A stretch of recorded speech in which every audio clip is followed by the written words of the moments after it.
नमस्कार, आप देख रहे हैं देश की बात। मैं हूं आपके साथ तन्वीर। करते हैं खबरों का, लेकिन उससे पहले एक नजर डालेंगे इस वक्त की हेडलाइंस पर। यूएई के राष्ट्रपति शेख मोहम्मद बिन आज आएंगे भारत। भारत और यूएई के बीच व्यापक रणनीतिक पर होगी चर्चा। राष्ट्रपति मुर्मू से भी करेंगे मुलाकात। सांसद राहुल गांधी आज केरल के दौरे पर रहेंगे। कांग्रेस के महापंचायत कार्यक्रम में होंगे शामिल। निकाय चुनाव में जीते कांग्रेस प्रतिनिधियों का होगा सम्मान।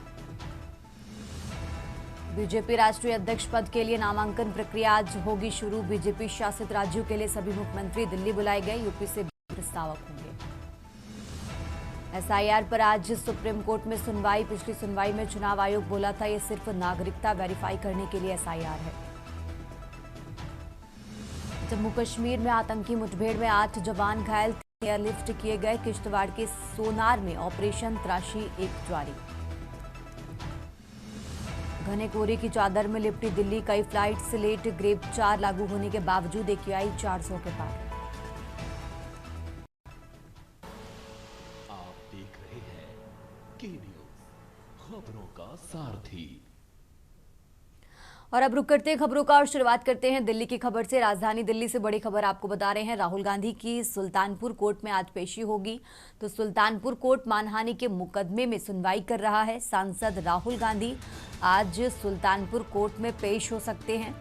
तो केंद्रीय गृह मंत्री अमित शाह से जुड़ा मानहानि का ये मामला है और इसी मामले को लेकर सुल्तानपुर कोर्ट सुनवाई कर रहा है और आज कोर्ट में पेश हो सकते हैं राहुल गांधी।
और अब खबर हजारीबाग से, जहां डीसी और एसपी ने खुद से वोटिंग करते हुए लोगों को जागरूक किया।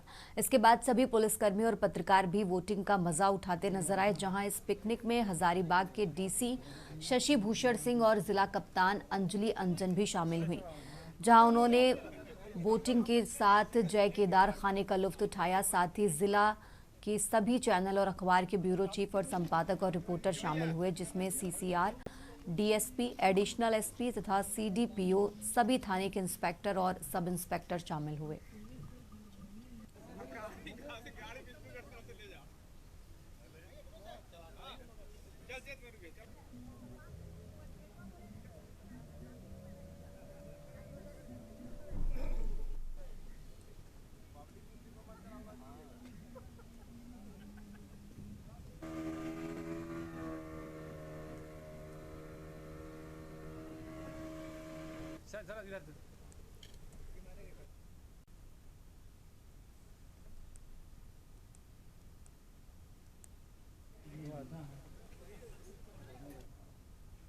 और अब खबर गुरुग्राम से है, जहां वीबी जी रामजी योजना को लेकर कैबिनेट मंत्री राम नरबीर ने प्रेस कॉन्फ्रेंस का आयोजन किया।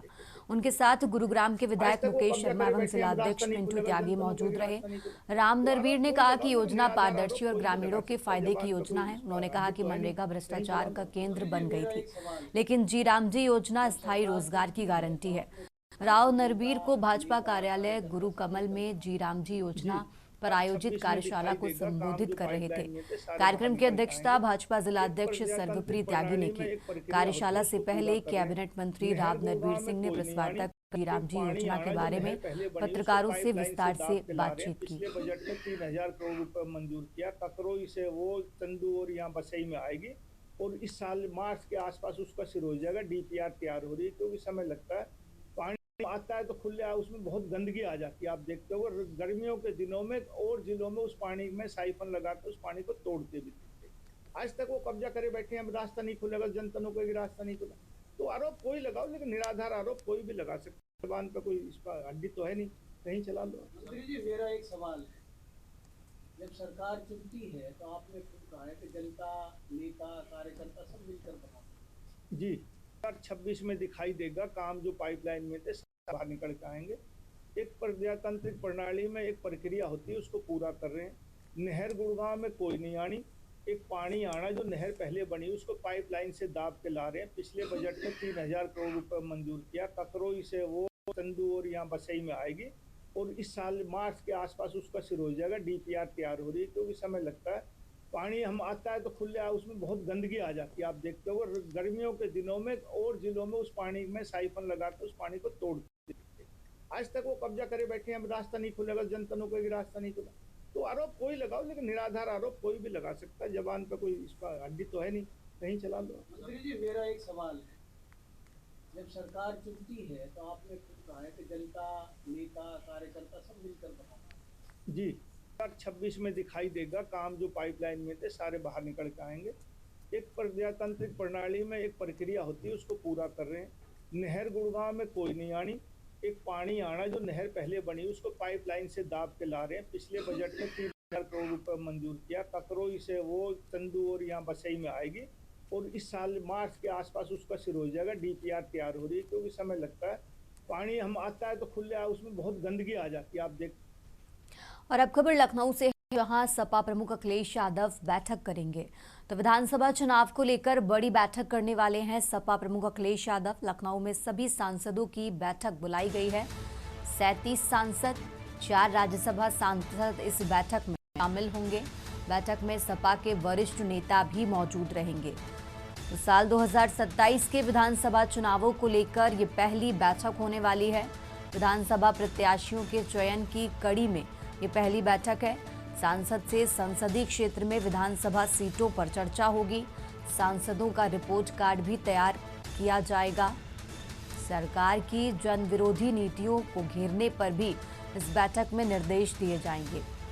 तो लखनऊ से खबर आपको बता रहे हैं, विधानसभा प्रत्याशियों के चयन की कड़ी में यह पहली बैठक होने वाली है। साल 2027 के विधानसभा चुनावों को लेकर इस बैठक में चर्चा होगी। तो सांसद से संसदीय क्षेत्र के बारे में इस बैठक में चर्चा की जाएगी। सपा प्रमुख अखिलेश यादव बड़ी बैठक करने वाले हैं। लखनऊ से खबर आपको बता रहे हैं, सांसदों का रिपोर्ट कार्ड भी तैयार किया गया है। अखिलेश यादव की तरफ से ये बयान दिया गया है। सरकार की जन विरोधी नीतियों पर घेरने को लेकर इस बैठक में निर्देश दिए जाएंगे। तो सपा प्रमुख अखिलेश यादव बड़ी बैठक करने वाले हैं। लखनऊ से खबर आपको बता रहे हैं, विधानसभा चुनावों को लेकर ये बैठक होने वाली है।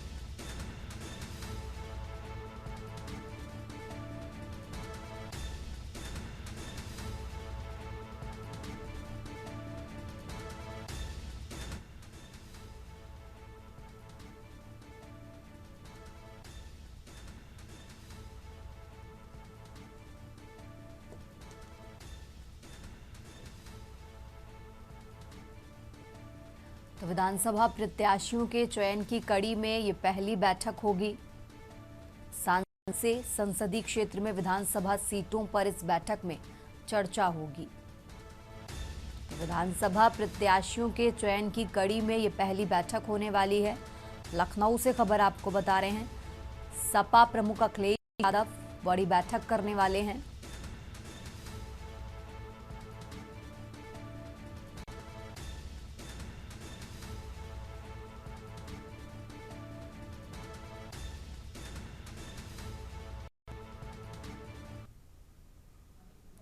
और इसी खबर पर ज्यादा जानकारी के लिए हमारे साथ मनीष तिवारी जुड़ चुके हैं। मनीष, जिस तरीके से 2027 के विधानसभा चुनावों को लेकर सपा प्रमुख बड़ी बैठक करने वाले हैं, कैसे इस बैठक में आगे की रणनीति तैयार की जाएगी, पूरी जानकारी क्या है इस बैठक को लेकर? जी बिल्कुल, जिस प्रकार से विधानसभा के 2027 के चुनाव जैसे जैसे नजदीक आ रहे हैं, सभी पार्टियां जो है अपने प्रत्याशियों को लेकर के बाकी अन्य बिंदुओं को लेकर के जो है बैठकों का दौर देखने को मिल रहा है। उसी प्रकार से देखा जा सकता है कि समाजवादी पार्टी के राष्ट्रीय अध्यक्ष अखिलेश यादव जो है 2027 की विधानसभा चुनाव को लेकर उनके जो 33 लोकसभा के सांसद और 4 राज्यसभा के सांसदों के साथ जो है कल बैठक करेंगे। और इस बैठक में जो है उनके द्वारा जो विधानसभा के लिए जो टिकट का बंटवारा किया जाएगा, तो उसको लेकर के जो है उनसे चर्चा की जाएगी। जिस प्रकार से देखा जा सकता है कि लोकसभा के जो सांसद और राज्यसभा के सांसदों को अखिलेश यादव ने पहले भी ये कहा गया था कि सबकी रिपोर्ट तैयार की जाए, जितने भी प्रत्याशी जिन जिलों से जो है टिकट मांग रहे हैं, उन्हीं के आधार पर ये माना जा सकता है कि कल इस बैठक में जो है सभी सांसदों से जो है बैठक की जाएगी। साथ ही साथ एसआईआर का मुद्दा रहेगा। एसआईआर का जो अहम मुद्दा कि किस प्रकार से एसआईआर की रिपोर्ट क्या कैसी है, और रिपोर्ट साथ में जो है बजट सत्र में मीटिंग बजट सत्र की मीटिंग को लेकर के भी चर्चा की जाएगी। तो कह सकते हैं कि काफी बड़ी बैठक है कल समाजवादी पार्टी की। जिस प्रकार से देखा जा सकता है कि सबसे अहम बात है कि चयन किनको टिकट दिया जाए। अपने सभी उन प्रत्याशियों को उनका टिकट जो है उनका जो पूरा खाका जो है किस प्रकार का तैयार है, सभी सांसदों को अपनी रिपोर्ट जो है अखिलेश यादव के सामने रखेंगे, बातचीत करेंगे बैठक में। और सबसे अहम बड़ी बात है, लगातार एसआईआर का मुद्दा समाजवादी पार्टी उठाती रही है। लगातार जो है निर्वाचन आयोग को पत्र लिख करके जो है जो समस्याएं रही हैं तो वो लिखित रूप में समाजवादी पार्टी की तरफ से दी गई है। अब ये देखना है कि इस बैठक के साथ साथ जो है जन विरोधी नीतियों को धरातल का मुद्दा बनाकर सरकार को घेरने का भी जो है प्रयास जो है इस बैठक के किया जाएगा। जिस प्रकार से सरकार के द्वारा जो योजनाएं चल रही हैं या नीतियां हैं, उन नीतियों पर भी चर्चा हुई कि किस प्रकार से सरकार को घेरा जाए, जिससे कि विधानसभा चुनाव में अपनी मजबूती की जा सके। जी ठीक है मनीष जी, बहुत बहुत शुक्रिया आपका तमाम जानकारी के लिए। और ये लखनऊ से खबर आपको बता रहे हैं, जहां सपा प्रमुख अखिलेश यादव कल विधानसभा चुनावों को लेकर बड़ी बैठक करने वाले हैं।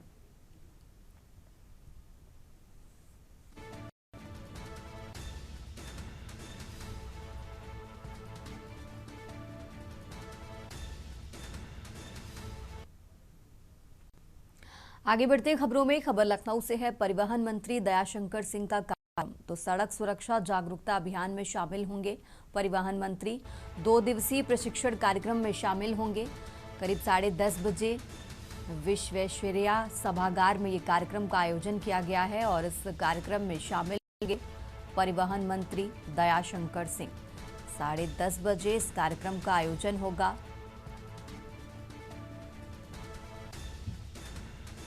तो परिवहन मंत्री दयाशंकर सिंह का कार्यक्रम आपको बता रहे हैं, सड़क सुरक्षा जागरूकता अभियान में शामिल होंगे।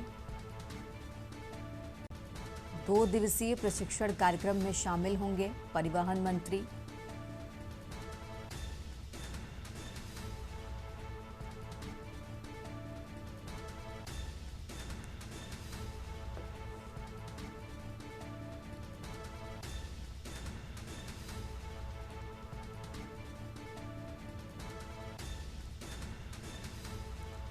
दो दिवसीय प्रशिक्षण कार्यक्रम में शामिल होंगे परिवहन मंत्री। लखनऊ से खबर आपको बता रहे हैं, 10:30 बजे इस कार्यक्रम का आयोजन होगा और इस कार्यक्रम में शामिल होंगे परिवहन मंत्री दयाशंकर सिंह।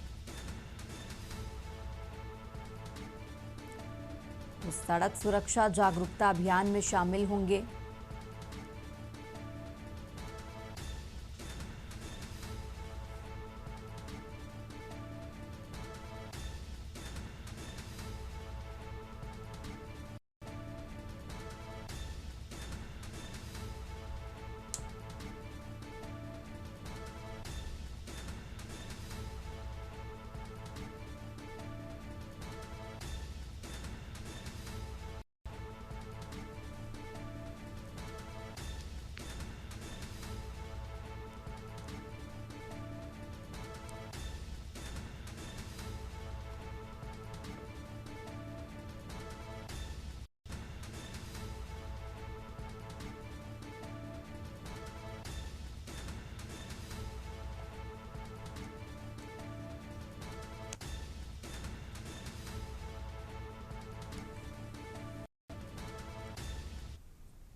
देश की बात में फिलहाल यहाँ रुकेंगे एक छोटे से ब्रेक के लिए।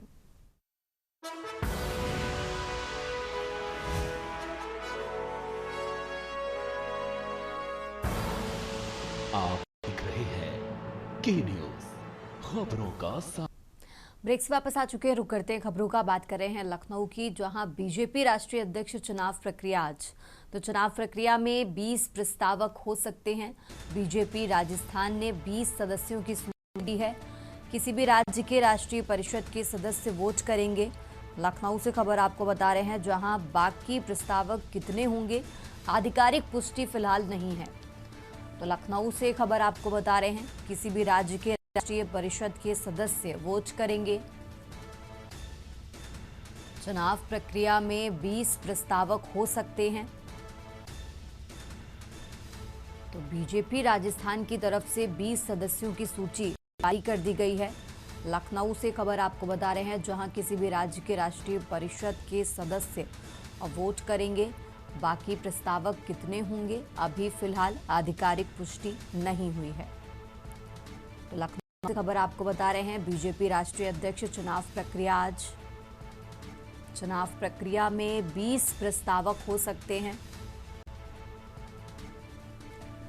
बीजेपी राजस्थान ने 20 सदस्यों की सूची फिलहाल जारी कर दी है। किसी भी राज्य के राष्ट्रीय परिषद के सदस्य वोट करेंगे। बाकी प्रस्तावक कितने होंगे फिलहाल इसकी आधिकारिक पुष्टि नहीं हुई है।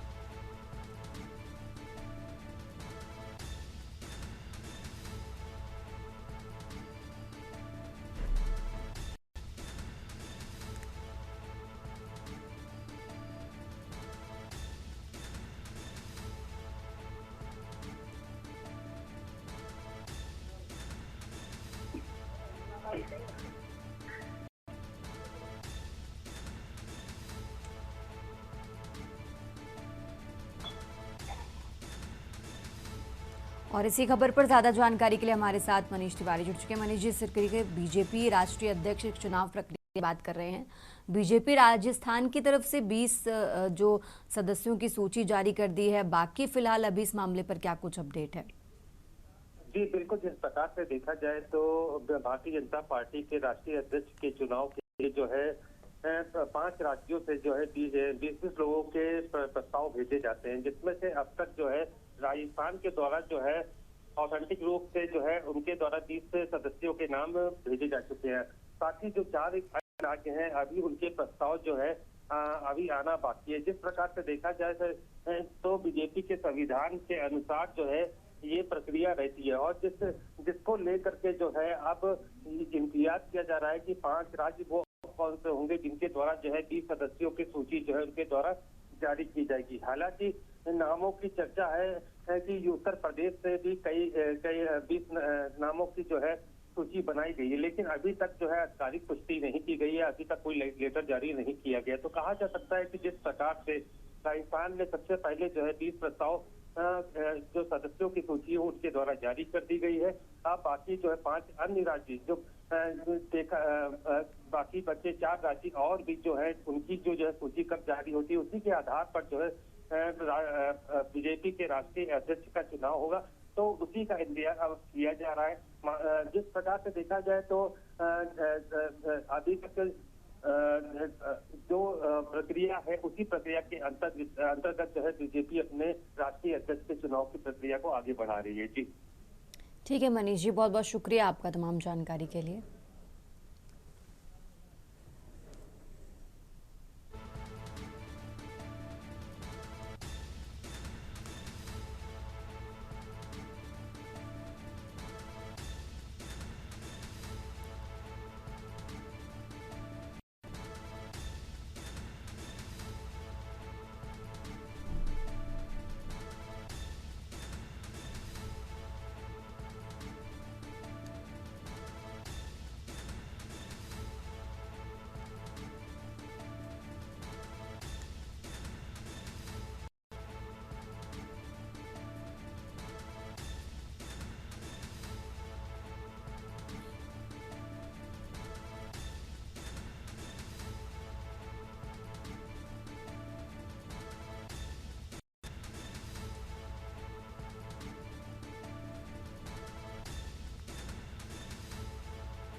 और अब खबर लखनऊ से है, जहां मौनी अमावस्या के पावन अवसर पर त्रिवेणी संगम में आस्था का अद्भुत सैलाब देखने को मिला है।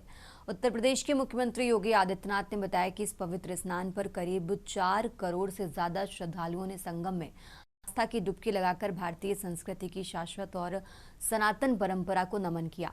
मुख्यमंत्री ने इसे भारत की आध्यात्मिक चेतना और सांस्कृतिक एकता का जीवंत उदाहरण बताया। सीएम योगी ने त्रिवेणी संगम में स्नान का पुण्य लाभ अर्जित करने वाले सभी पूज्य साधु संतों, धर्माचार्यों, कल्पवास के लिए पधारे साधकों और देश विदेश से आए श्रद्धालुओं का अभिनंदन किया।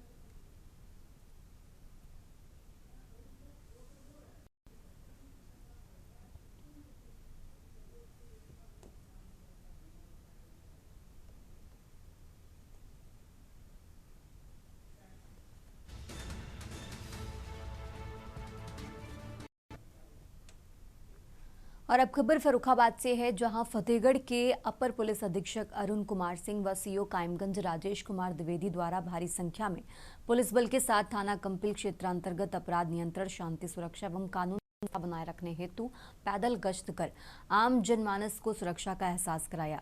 गश्त के दौरान अपर पुलिस अधीक्षक अरुण कुमार सिंह द्वारा दुकानदारों एवं सड़क के किनारे रेहड़ी ठेला वाले दुकानदारों से बड़ी ही आत्मीयता से मिलकर उनकी समस्याओं के बारे में जानकारी कर शीघ्र निस्तारण करवाने का आश्वासन दिया।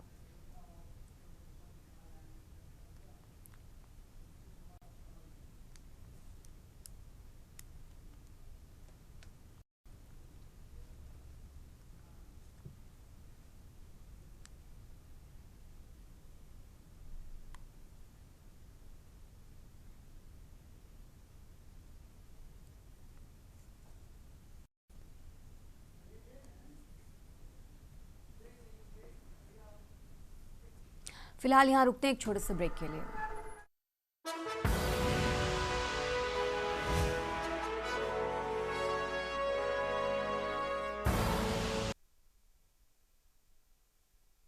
बाहू आपके साथ यशी शुक्ला। खबर शाहजहांपुर से, जहां पर थाना क्षेत्र निगोही स्थित विनायक हॉस्पिटल में प्रसव के दौरान डॉक्टर की कथित लापरवाही से एक महिला की मौत हो गई। परिजनों का आरोप है कि ऑपरेशन के दौरान डॉक्टर द्वारा गलत नस कट जाने से महिला की जान चली गई।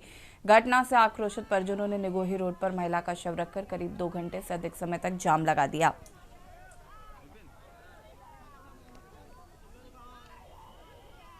इससे यातायात पूरी तरीके से बाधित हो गया और मौके पर अफरा तफरी का माहौल बन गया। परिजनों का यह भी आरोप है कि पुलिस ने जबरन शव को सड़क से हटवाया और मृतक के परिजनों के साथ अभद्रता करते हुए कुछ लोगों को थाने में बैठा लिया। सूचना पर 2 थानों की पुलिस मौके पर पहुंची और कड़ी मशक्कत के बाद जाम को खुलवाया। पुलिस को जानकारी मिली थी, रस्ते में जा रहे थे कि एक हॉस्पिटल में कुछ हो गया है, तो इस संबंध में लोग तत्काल जब यहाँ पे आए तो देखा कि कुछ लोग जो है परिजन थे अपने, उनकी परिवार में कोई महिला होगी जिसकी इलाज के दौरान मृत्यु हो गई थी, तो इसी को लेके रास्ते पे जाम लगा दिया था। तो उन्हीं को समझा बुझा दिया है और जो भी उनकी मदद हो सकेगी पुलिस के द्वारा, प्रशासन के द्वारा की जाएगी और जो भी इसमें दोषी होंगे उनके खिलाफ कार्रवाई की जाएगी। सर, परिजनों का ऐसा आरोप है कि पुलिस के द्वारा उनके साथ कोई अभद्रता की गई, फिर मारपीट की, क्या कुछ मामला है? देखिए, इस संबंध में अभी तक तो कोई उनकी तरफ से हमें तहरीर नहीं मिली है। अगर कोई हमें प्रार्थना पत्र मिलेगा, इसमें CCTV भी लगे होंगे अस्पताल के अंदर, हम लोग उसकी भी पूरी छानबीन करेंगे। मेरी चाची खत्म हो गई, यहाँ ऑपरेशन हुआ था यहाँ हॉस्पिटल है, ये विनायक हॉस्पिटल में। तो यहाँ गलत ऑपरेशन कर दिया था, नली काट दी थी सर, 10-11 दिन के बाद खत्म हो गई सर। और मेरी लाश लेके पुलिस वालों ने जबरदस्ती लाद के यहाँ से पता नहीं कहाँ लेके चले गए सर, कहीं नहीं पता चल रहा सर। वो लाश लेके भाग गए सर पुलिस वालों की। इसने सबने रुपया खाए हुए हैं, सबने रुपया सर खा लिया पुलिस वालों ने। एक आदमी को 2 आदमी को मेरे बंद भी कर दिया था थाने में। रायबरेली से खबर, जहां पर नगर पालिका की दिखी बड़ी लापरवाही। नाले की स्लैब टूटे होने से हुआ बड़ा हादसा। साइकिल सवार वृद्ध साइकिल लेकर नाले में गिरा। पूरी घटना का CCTV फुटेज आया सामने। लोगों ने साइकिल सवार वृद्ध की बचाई जान। कई महीनों से टूटा हुआ है नाले का स्लैब। शिकायत के बाद भी नहीं हुई कोई कार्रवाई। वार्ड नंबर 25 स्थित नई बस्ती का ये पूरा मामला बताया जा रहा है।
बरेली से खबर आपको बताते हैं, जहां पर खाली घर को बनाया अस्थायी मदरसा। कई दिनों से पढ़ी जा रही थी घर में सामूहिक नमाज। ग्रामीणों की आपत्ति के बाद पुलिस ने दी दबिश। पुलिस ने नमाज पढ़ रहे 12 लोगों को गिरफ्तार किया है।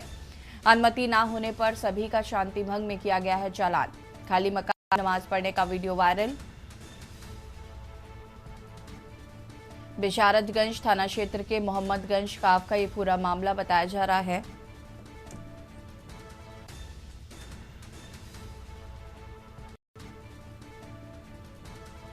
अनुमति न होने पर सभी का शांति भंग में किया गया है चालान।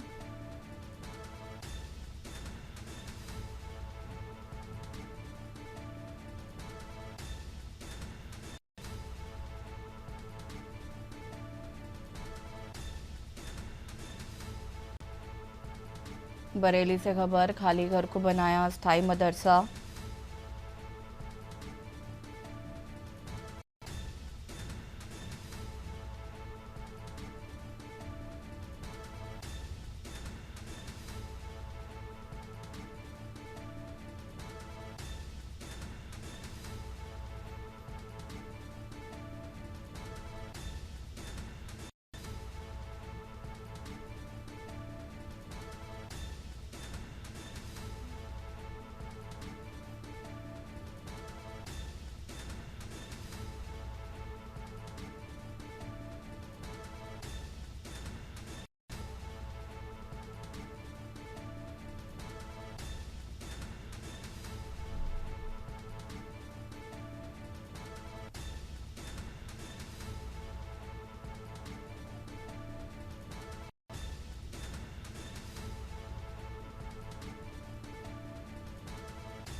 दिनांक 16/1/26 को थाना विशारदगंज स्थित ग्राम मोहम्मदगंज से यह सूचना प्राप्त हुई कि कुछ व्यक्तियों द्वारा अपने निजी आवास को धार्मिक स्थान में परिवर्तित किया जा रहा था।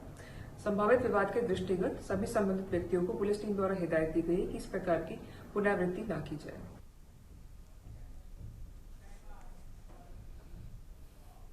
रायबरेली से खबर, जहां पर ट्रेन के आगे कूदकर वृद्ध ने की आत्महत्या। त्रिवेणी एक्सप्रेस ट्रेन के सामने कूदकर दी जान।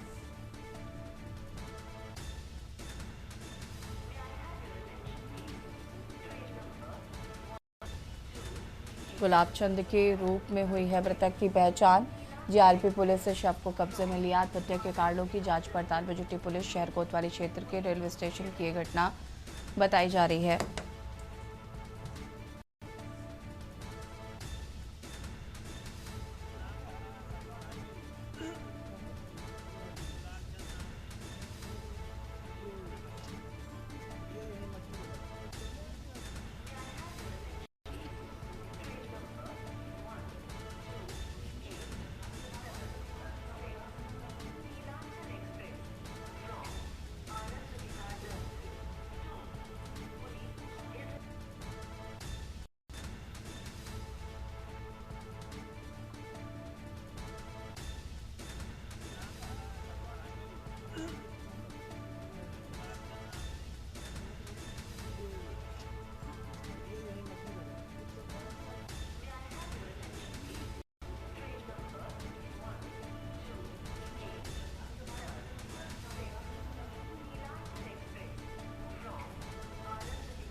शहर कोतवाली के रेलवे स्टेशन की एक घटना बताई जा रही है।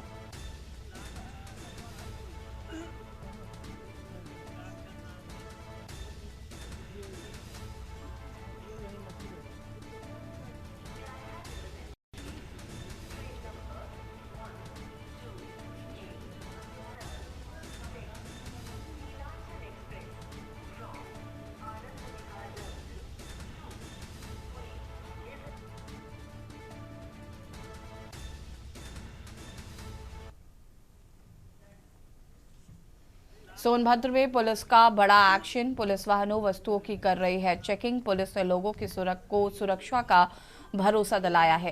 पुलिस ने 3 वाहनों को सीज कर दिया है और 17 का चालान किया है। सोनभद्र में पुलिस का बड़ा एक्शन। पुलिस वाहनों वस्तुओं की कर रही है जांच।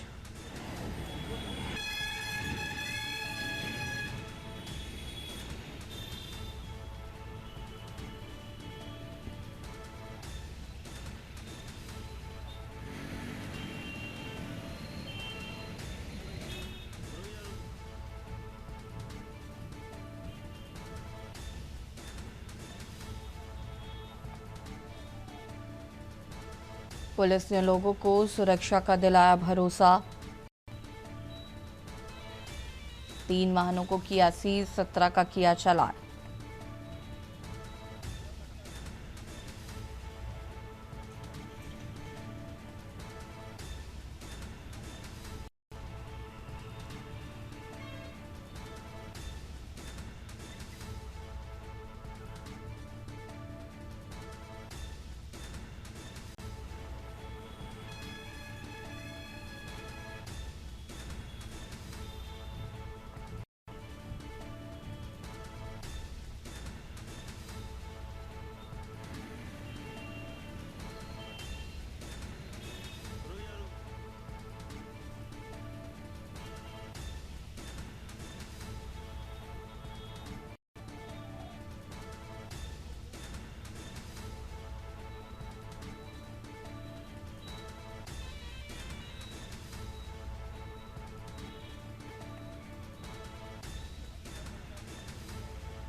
आगरा में गायों की बदहाल स्थिति उजागर हुई। करोड़ों रुपए गौशालाओं के नाम पर खर्च। आपको बता दें कि जैतपुर में 20 गायों की मौत, करंट लगने की आशंका जताई। हकीकत पर पर्दा डालते दिखे अधिकारी।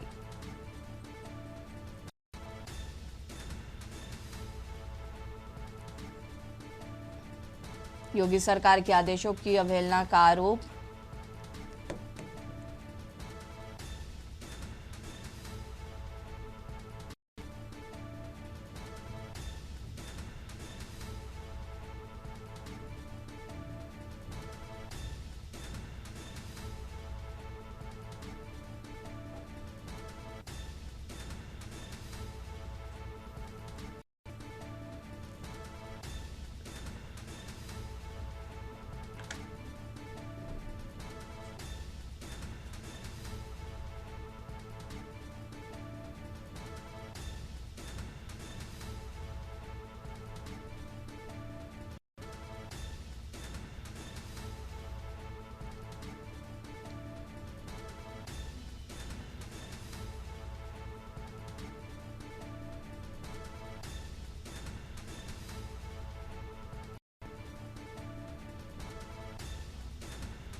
और यहाँ रुकेंगे छोटे से ब्रेक के लिए। जो हाजिर होते हैं।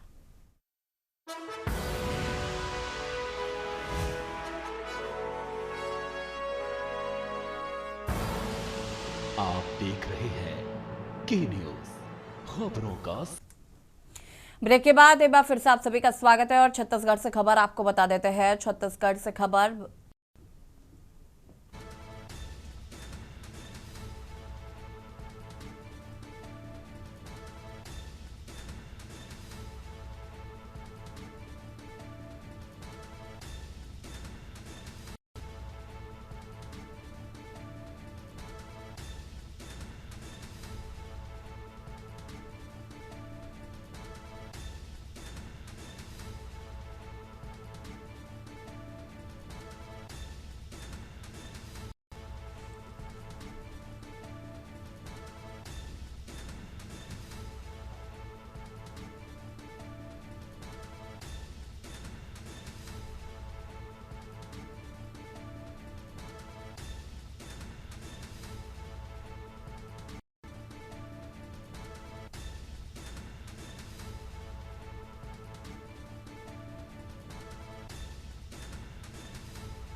बलरामपुर में हुआ भीषण सड़क हादसा।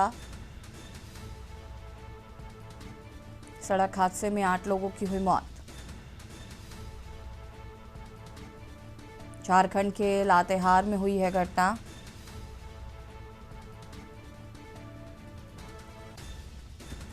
ओरछा घाटी में हुआ बड़ा हादसा। बस पलटने से हुआ हादसा।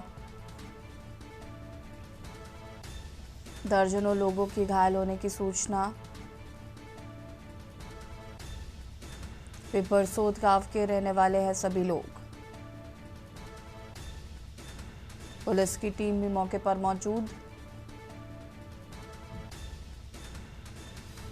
पिपरसोत गांव के रहने वाले हैं सभी लोग।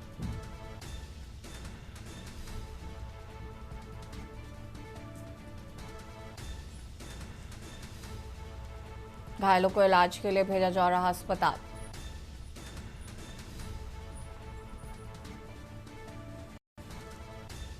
सभी लोग पारिवारिक कार्यक्रम से जा रहे थे झारखंड।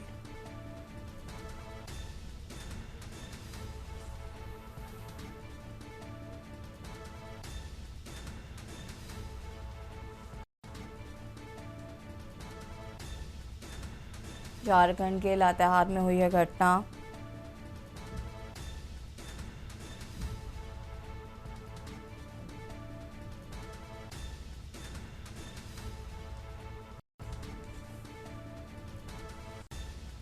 दर्जनों लोगों के घायल होने की सूचना।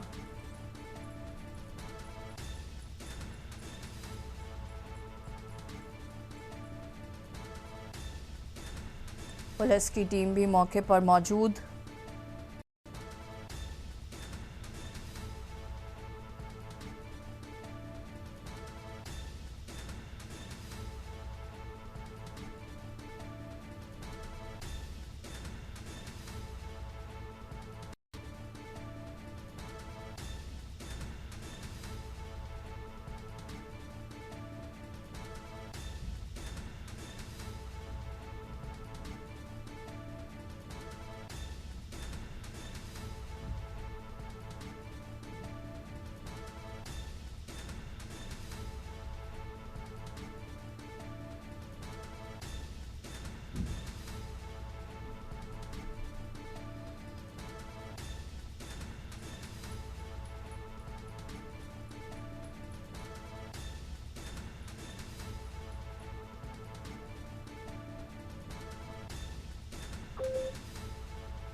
और इसी खबर पर ज्यादा जानकारी के लिए संवाददाता आनंद मिश्रा हमारे साथ जुड़ चुके हैं। आनंद, क्या कुछ जानकारी है इस पूरी घटना को लेकर?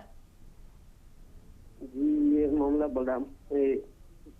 मामला झारखंड में है, जो बलरामपुर जिले से किसी कार्यक्रम के लिए वहाँ झारखंड में जा रहे थे, जो कि रास्ते में ही इनका वहाँ स्कूल बस थी, वो दुर्घटनाग्रस्त हो गई है, जिसमें 6 लोग की मौके पर मौत हो गई है, बाकी उसमें और लोग घायल हैं। घायलों की क्या स्थिति बनी हुई है? घायलों को हॉस्पिटल में पहुंचाया गया है, वहीं से नजदीकी हॉस्पिटल। ठीक है, परिजनों को सूचना दे दी गई है उनके? जी, परिजनों को सूचना दे दी गई है, और वहाँ अपने छत्तीसगढ़ के शामली पुलिस वहाँ मौके पर पहुंच गई थी। ठीक है, शुक्रिया आपका जानकारी साझा करने के लिए।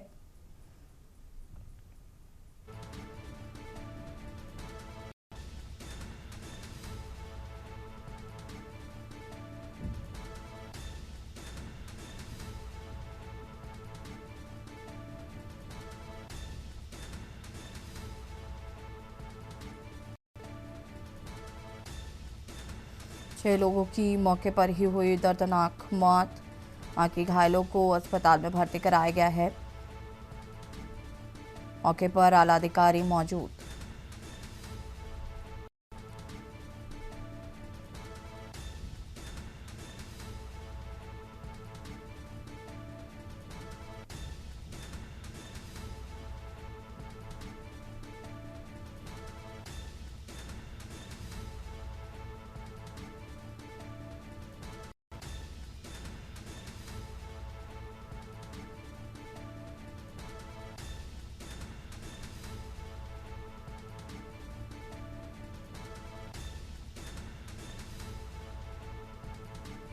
झारखंड के लातेहार में हुई है घटना।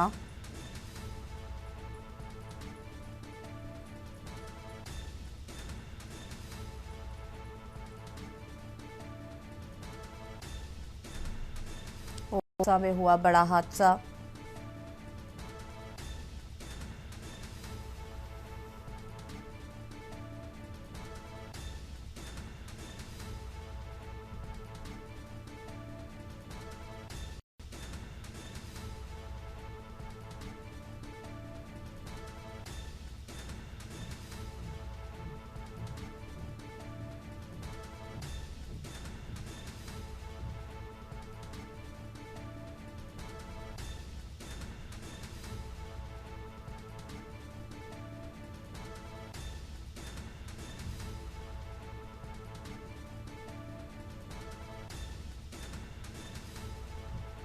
बलरामपुर में हुआ भीषण सड़क हादसा।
और देश की बात में फिलहाल इतना ही। देखते रहिए के न्यूज़ इंडिया। नमस्कार।